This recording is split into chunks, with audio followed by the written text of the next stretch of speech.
Across the fantasy setting, there is darkness. Within that darkness comes incredibly in-depth society. But to whom are the players of that dark society lurking in the shadows of man? Who are the factions we as people need to know? Today we'll talk about one such faction, the Necrarchs. Vampires in Warhammer Fantasy all descend from Neferata, the first vampire. Yet, the Necrarchs originate from the ultimate betrayer of vampire kind, Wisoren. Wisoren was once a lich priest of the mortuary cult. He had, in short terms, misled and betrayed Neferata multiple times, and he did so because he was an agent of Nagash, and he did so as a favor to Nagash. In doing so, he sought out to get greater power from learning whatever Nagash could send his way. You see, to Nagash, the goal was to kill the entire world and then rule it in undeath. Wisoren admired and desired this goal more than anything.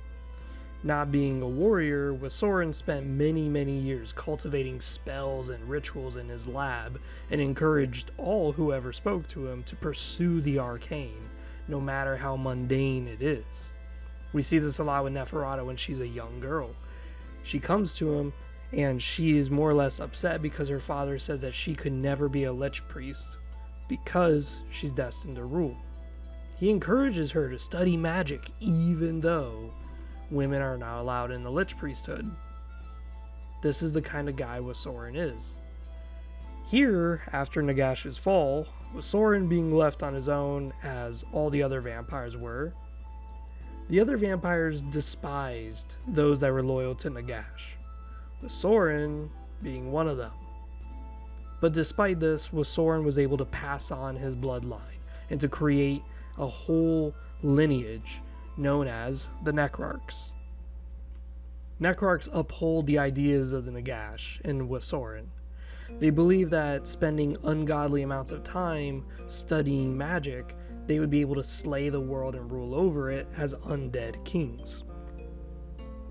As such, many Necrarchs do not reside among humanity.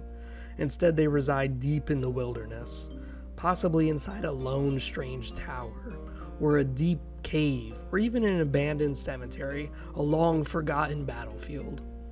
Necrarchs desire total isolation, while they brood and plan how they'll cast a spell that is so powerful it would destroy an entire kingdom.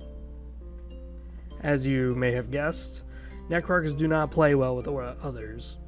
In fact, there is very little cooperation in their bloodline, as all the power and research a Necrarch may have done with his unlife could be stolen by another jealous Necrarch who craves that power, the other that may have uncovered it.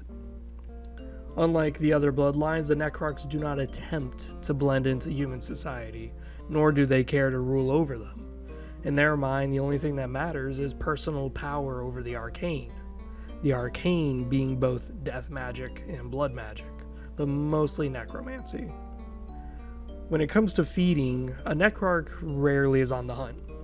What they typically do is they provide a sense of false sympathy to outcasts or outsiders, pretending to care and sympathize with these outsiders in their hatred for the world around them. In return, the outcast gains acceptance and will therefore do anything for their new lord. An outcast, mind you, could be anybody. That quiet kid in class who is riddled with bad hygiene and a disgusting face.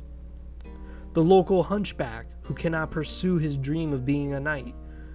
Or it could simply be the man who everyone calls a weirdo and shuns him simply because he finds enjoyment in his job as a mortician burying the dead.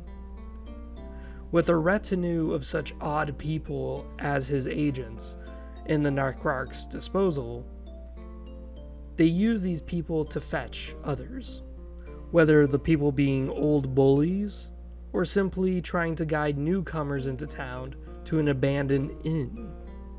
Sometimes, if things get desperate, the Necrarch will just feed on his own retinue.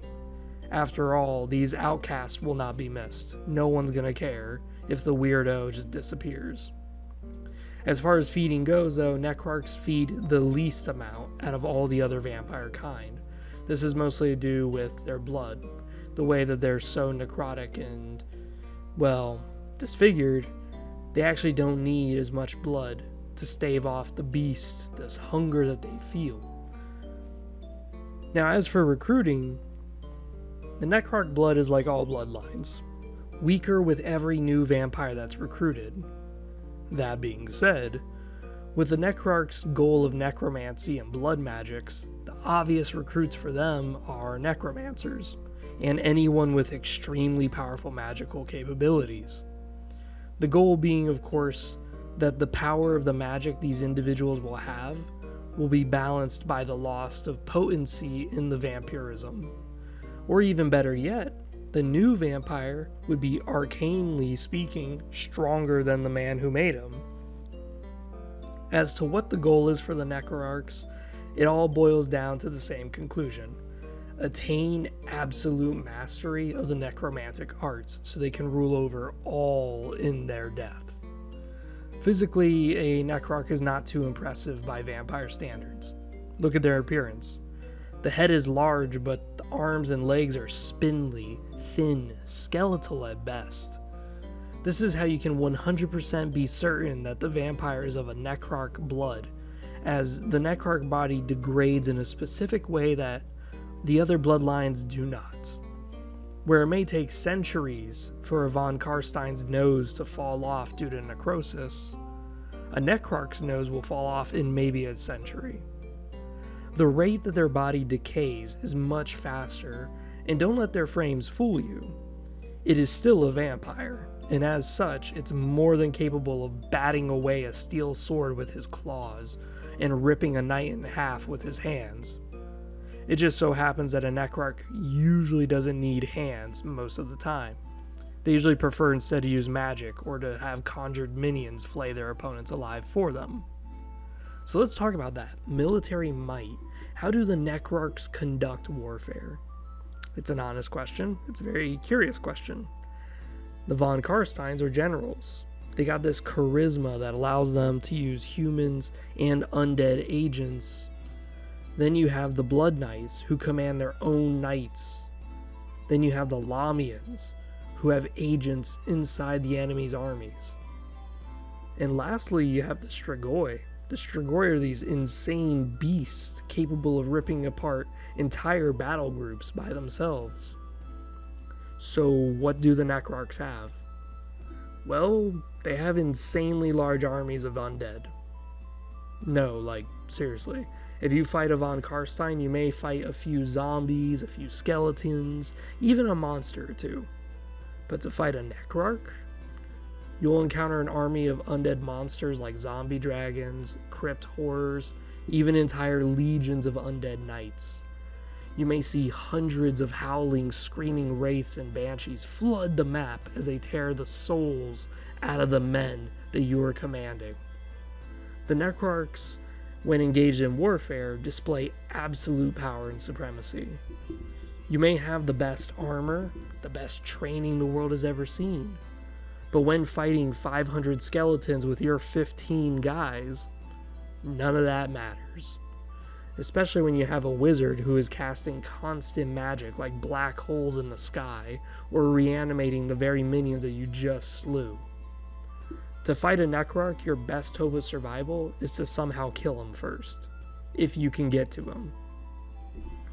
There lies the flaw. A Necrarch is typically alone or has his own coterie of necromancers and vampires that he personally has made. If he dies, the whole army is pretty much done. Now, while that isn't unusual for vampires, as all vampire armies are done for without a necromancer behind it, it is more difficult for the Necrarch to stay alive. All it takes is a Bretonnian on a Pegasus, or a Sun Dragon, or even just an Empire captain who's flying on a Hippogriff. These are all capable of swooshing down and pummeling the said Necrarch into dust.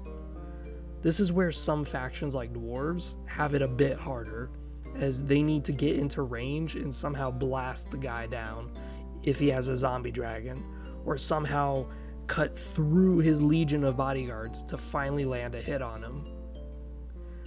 What exactly might be the fun of a Necrarch, you might ask? Why would you play as such a weak vampire, when others are also capable of casting magic just as much as he is? Well, I'll tell you. To play as a Necrarch is to summon countless years of evil onto your victims. No, you're not fighting a valiant group of knights. You're instead putting on a performance with your mind as you choreograph their demise with an endless horde of death, and as a grand finale you will suck the soul out of their leader. All of this with the knights having front row seats to their own destruction. I find the Necrarch really fun and enjoyable to play as because there is some genuine evilness in them. The idea that they really do want to uphold this philosophy of, I don't want to rule a kingdom, I just want to kill the entire kingdom and then reanimate everybody in undeath. Like, that's a sort of evilness that's really interesting to dive into, that sort of mentality.